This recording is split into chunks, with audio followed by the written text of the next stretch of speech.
नमस्कार आप सभी को। आप देख रहे हैं क्षेत्रीय दर्पण। आज चंपारण के लाल शहीद आलोक तिवारी के परिजन से मिलने पहुंचे जाप अध्यक्ष पप्पू यादव। उन्होंने क्या कुछ कहा, आइए हम आप तक पहुंचाते हैं। तब तक बने रहिए हमारे साथ।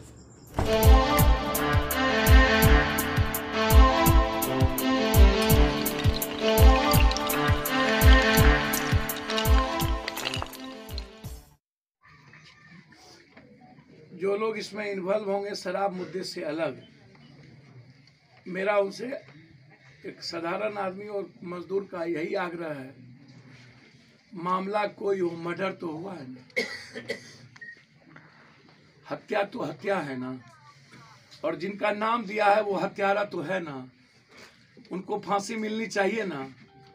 मैं मुद्दे को डाइवर्ट करना नहीं चाहता हूँ। जो मारा उसकी फांसी होनी चाहिए कि नहीं? होनी चाहिए।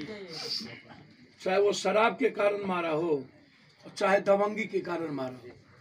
सर, लोगों का कहना है कि जब देश का रक्षक अगर सुरक्षित नहीं है तो आम आदमी कैसे सुरक्षित रहेंगे? आम आदमी से बड़ा भगवान दुनिया में कोई नहीं है। देश के रक्षक पैसा लेते हैं, पप्पू यादव पैसा लेते हैं। हम जनता के टैक्स से तनख्वाह उठाते हैं, इसलिए नौकरी करते हैं। इसलिए हम बहुत बड़े जज पैसा लेते हैं, पदाधिकारी पैसा लेते हैं। जो पैसा लेता है वो देशभक्त की मत बोलिए। सिर्फ ये जो आम आदमी टैक्स भरता है, उससे बड़ा देशभक्त सड़क धरती पर कोई नहीं है। आप आम आदमी को ऐसे बाइफर्केशन नहीं कर सकते। सर, उसी के टैक्स से हमारा बेटी, हमारी बेटी, हमारी बीवी, हमारा बाप, हमारा बेटा गाड़ी पर चढ़ता है, प्लेन और ट्रेन का फ्री भाड़ा जाता है। टैक्स के पैसे से फ्री भाड़ा के लिए नहीं था, वो हेल्थ और एजुकेशन के और पानी, वाटर और एनर्जी के फ्रीडम के लिए था, आम आदमी के लिए। और टैक्स का पैसा सिर्फ रसूखदार लोगों के लिए हो गई है। सर, आपको क्या ये नहीं लगता कि ये 80 करोड़ की गाड़ी टैक्स के पैसे से? सर, इस कंट्री का लगभग वो लोग जो संविधान और लोकतंत्र को बचाने की बात करते हैं, वो भगवान से कम नहीं है। और जो डेथ किए हैं, निश्चित रूप से उन्होंने अपने दायित्व का, फर्ज का निर्वहन किया है। उनको शहीद का दर्जा मिलना ही चाहिए, उनकी मूर्ति लगनी ही चाहिए, और उनको कम से कम 40 लाख रुपया गवर्नमेंट को देना चाहिए। यदि बॉर्डर पर मरने के वक्त जब मीडिया ट्रायल होता है, तोबा होता है, तो आप 20 लाख से 40 लाख, वो स्टेट 20 लाख, वो स्टेट 30 लाख। और आज हम इंतजार कर रहे हैं कि कोई विभागीय कार्रवाई कभी हो, हमारे बच्चे को नौकरी मिल जाएगी या 2 लाख 4 लाख रुपया कहीं से आ जाएगा।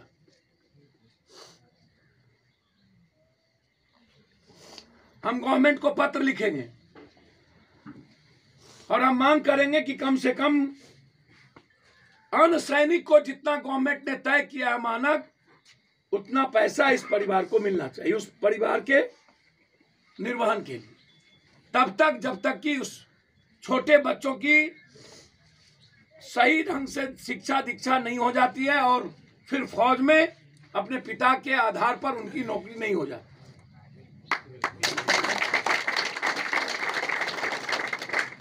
सर, आपको लगता है क्या माननीय मुख्यमंत्री श्री नीतीश कुमार जी का ये जो योजना है शराबबंदी का, ये सक्सेस है बिहार में?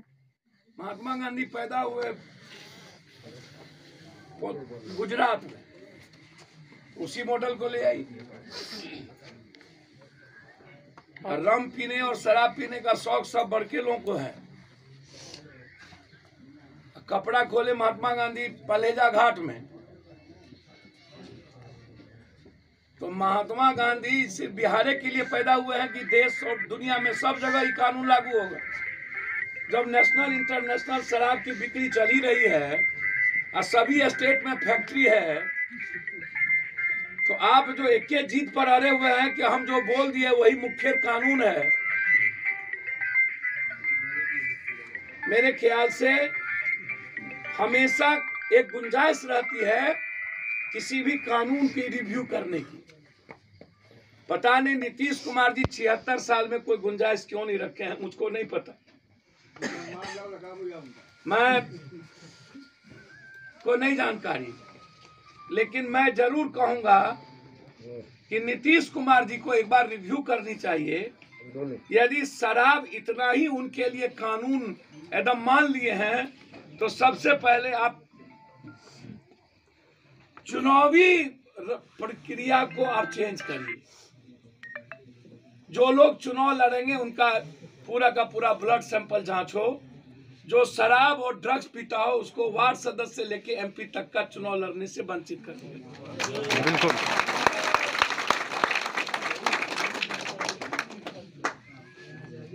यदि आप इतना ही दयानंद सरस्वती और राजा राम मोहन राय बनने का आपको शौक है, तो सबसे पहले संविधान और गांधी और अंबेडकर और पटेल कहते हैं कि चरित्रवान और विचारवान होना जरूरी है। तो चरित्रवान और विचारवान तो सबसे पहले सिस्टम में बैठने वाले को होना जरूरी है। तो आप इलेक्ट्रल पॉलिटिक्स को चेंज कर दीजिए। दूसरा, जो बेचता है बड़ा माफिया है, वह कोई भी बड़ी मछली कतला रोहू क्यों नहीं हो, सोंगठी अबुआरी नहीं, यदि वो पकड़ाता है उसकी जानकारी होती है तो उसको सरकारी सुविधा, बिजली, पानी, बैंकिंग सिस्टम से वंचित कर दीजिए और आधार कार्ड उसका छीन लीजिए, ताकि उसको कोई लिंक ना मिले। आजीवन उस परिवार को बिना रोशनी के अंधकार में और बिना किसी भी तरह के लोन के रहना पड़े। अब देखिए बाप बाप करता है कि नहीं। किसी चीज थानेदार और चौकीदार को मत कुछ कहिए। इंस्पेक्टर से लेके डीएम डीआईजी तक को जब सस्पेंड करिएगा, अब कुछ लोग को अकाउंटेबिलिटी जिम्मेदारी तय कर दीजिएगा, इंस्पेक्टर से डीएसपी तक को, और जब जेल भेजिएगा, तब जब आपका कानून आया था तो सबसे पहले कहे थे कि हम जेल भेजेंगे एसपी तक को। इस 16 सालों में 2005 के बाद जब आप कानून लाए 5 साल पहले, 5.5 साल पहले, तो अभी तक एक भी डीएम एसपी डीएसपी न तो बर्खास्त हुआ नहीं तो जेल गया। और जो लोग सस्पेंड हुए वो 2 महीना के लिए हुए, फिर 10 लाख रुपया देके दूसरा थाना ले लिया, क्योंकि हम पहले 2 करोड़ कमाइए लिए हैं, तो 2 महीना में सस्पेंड होके मेरा क्या बिगाड़ लेगा।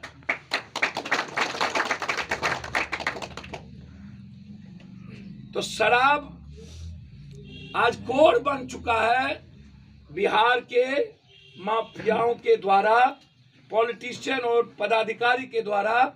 जो आम आदमी विरोध करना चाहता है, या तो उसको मरवा दिया जाता है, या तो उसको जेल में फंसा के बंद कर दिया जाता है, या तो उसकी जिंदगी तबाह कर दी जाती है।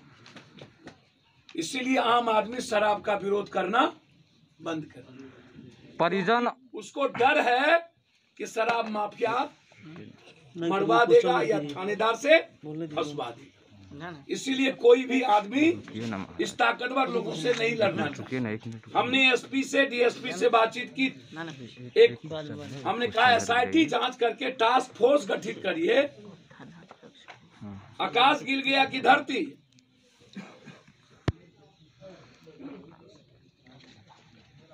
गिर तो गया नहीं, होगा तो कहीं इसी बिहार में। इतना लंबा हाथ तो है नहीं। यदि इतना लंबा हाथ है तो निश्चित रूप से किसी न किसी पॉलिटिशियन और किसी न किसी बड़का आका का, बाप का उसके पीछे हाथ। बिना बड़का आका के 10 दिन एक आम आदमी भाग के रह ले, ये नहीं हो सकता। कोई न कोई इसका संरक्षक है, और संरक्षक बड़ा ही होगा। इस मुद्दे को हम जमीन आकाश पाताल तक ले जाएंगे। 3 छोटी बच्ची है, हम उस तीनों बच्ची के ये वैसे ये परिवार, मुझे लगता है पता नहीं, मास्टर साहब रिटायर किए हैं, इनके कंधों पर बहुत बड़ी बोझ हो गई। जब इनकी जिंदगी इनको मुस्कुराना था, तो अब ये इनके लिए वो 3 बच्ची, दादा और नाना, इससे बड़ा दुखद घटना दादी और नानी और चाची और चाचा, इनके लिए कुछ नहीं हो सकता है। हम तीनों बच्ची के लिए पार्टी की तरफ से अकाउंट में जितना बन पड़ेगा उतनी हम मदद करेंगे। 1 सप्ताह के अंदर उस तीनों बच्ची के नाम से अकाउंट में मदद हमारी ओर से चली जाएगी। हम चाहेंगे कि वो बच्ची आत्मनिर्भर हो, हमारे तरफ से मदद होगी। मैं बहुत छोटा आदमी हूँ, लेकिन वो बेटी उनकी नहीं, वो बेटी अब सबकी है। हमारे हिस्से जो मैं आया हूँ इस दुनिया में, जो भी मेरी जिम्मेदारी है उसको मैं निर्वहन करूंगा, क्योंकि वो मेरी बेटी की तरह है। और इस लड़ाई को, कानूनी लड़ाई कैसे मजबूती के साथ ये गिरफ्तार हो और कौन कौन लोग इन्वॉल्व हैं, इसकी पूरी जानकारी लेके, वो थानेदार हो या कोई, हम किसी को बकसते नहीं हैं, ना हम डरते हैं। हम हर दिन अपनी जिंदगी को, मौत को लेके चलते हैं। अब आप लोग कोरोना से डरते हैं और हम कोरोना से लड़ते हैं। कोरोना वर्ल्ड के सारे 64,000 एक्सपर्ट ने वैक्सीनेशन के बारे में लिखा है, is the not desired in human being. ये सही नहीं है। अब वर्ल्ड के, यूरोप के एक्सपर्ट को पढ़िए। जब मैं कहता हूं तो कुछ अछरकटवा लोग जिसको कोई ज्ञान नहीं है, वो लंबी बड़ी बड़ी बात करते हैं। हमसे पत्रकार पूछते हैं कि ये संख्या बढ़ कैसे रही है। मेरा कहना है कि जांच कर कौन रहा है, जांच की रिपोर्ट दे कौन रहा है। सैया भेल कोतवाल तो अब डर का है, चित भी मेरी, पट भी मेरी, मुद्दे भी हम, मुद्दाले भी हम, जांचेंगे भी हम, रिपोर्ट भी मेरी। तय कौन करता है? 15 से 18 साल को सुई लगेगी। WHO, ये WHO है कौन? ये हेल्थ ऑर्गेनाइजेशन सबसे बड़ा दलाल है ड्रग्स माफिया और मेडिकल माफिया। वो तय करता है कि हमको क्या कब बेचना है, कब मार्केटिंग करनी है। मैं जानना चाहता हूं पत्रकार जी, पूरी दुनिया से, क्या दुनिया की कोई ऐसी वायरस इस कागज रूपी मास्क से उस वायरस को बचा लेगा? मैं अपनी जिंदगी गुलामी खटूंगा WHO के पास। एक तरफ से तूफान आ रहा हो और मैं छाता लेकर के निकलूंगा तूफान से बचने के लिए, तो छाता उड़ जाएगा, तूफान नहीं उड़ेगा। सही बात।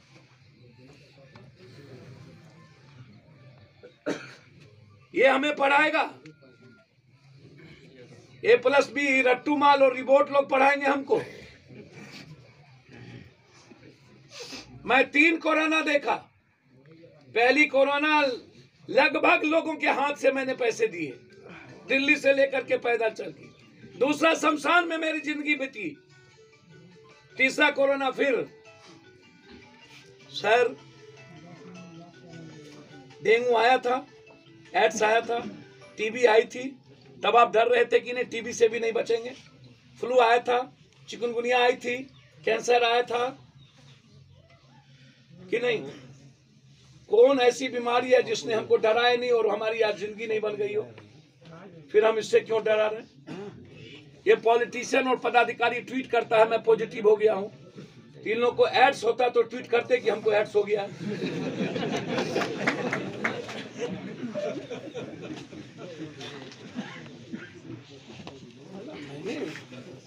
अपने 55 साल की जिंदगी में इतना बड़ा बेईमान, चोर, उचक्का, दुनिया में इस तरह की चीजें, भोंका भोंकी, भोंका भोंकी, भोंका भोंकी, पानी वाला सैनिटाइजर कौन तय कर दिया? लाइफ बॉय चश्मा बोला है। पहले तो हम मिट्टी के, चिकनी मिट्टी से काम करते थे, आज हमारे पास चिकनी मिट्टी है, कहाँ हम सैनिटाइजर खोजें?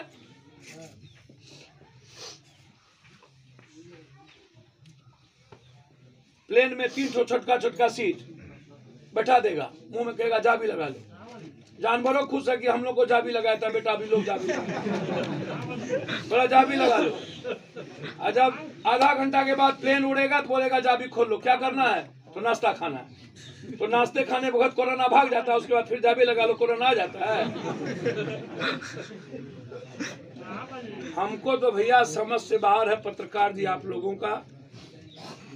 ये देश के जो 4 आइकॉन बने हुए हैं जिसको फॉलो करता है दुनिया, प्लीज मत डराइए, प्लीज पैनिक मत बनाइए, जीने दीजिए आम आदमी। इस लॉकडाउन और इस कर्फ्यू ये नेताओं की कुकर्म का एक बड़ा पर्दा है।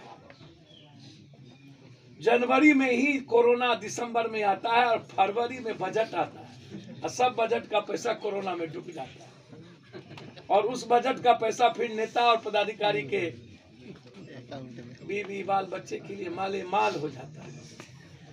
क्या हुआ? कोई नहीं पूछने वाला। क्या हुआ? कोरोना क्या हुआ? मास्क में दे दिए। क्या हुआ? सैनिटाइजर में दे दिए। क्या हुआ? सुई में दे दिए। अब ये पगला आदमी, एक तो आदमी 40 तो सुई ले लिया तो ले लिया। ये दोस्त पदाधिकारी का है ना, सिस्टम का ना। आधार कार्ड पर नहीं मिलता है डोज, तो जहां गया होगा तो आधार कार्ड पर तो चढ़ा होगा। फिर तुम दिए कैसे? अब उसको जा रहा है 85 साल के बूढ़े को रेट करने। इतना बड़ा चोर सिस्टम तो चला देश में, हमने दुनिया में कभी पढ़ा। तो और चोरी डकैती बढ़ जाए और घुसखोरी लोगों को तंग करना बढ़ जाएगा। पुलिस ब्लॉक जितना दूर रहे उतना लोग खुश रहेगा और जितना नजदीक ब्लॉक और पुलिस थाना रहेगा उतना जल्दी मोटरसाइकिल का चेकिंग और ट्रैक्टर का चेकिंग बढ़ेगा। जैसे कि यहाँ के लोग सहमे हुए हैं कि यहाँ पे पुलिस की तैनाती। भैया सहमने की जरूरत नहीं है। जहाँ पढ़े लिखे समाज है, सोसाइटी है, मोहल्ले है और मजबूत लोग हैं, बस थोड़ी सी हिम्मत दिखाने की जरूरत है। भीतर से लड़ने की जज्बात जग जाए तो बेईमान, चरित्रहीन, चोर, लुटेरा कभी भी अच्छे लोगों के सामने नहीं टिकता।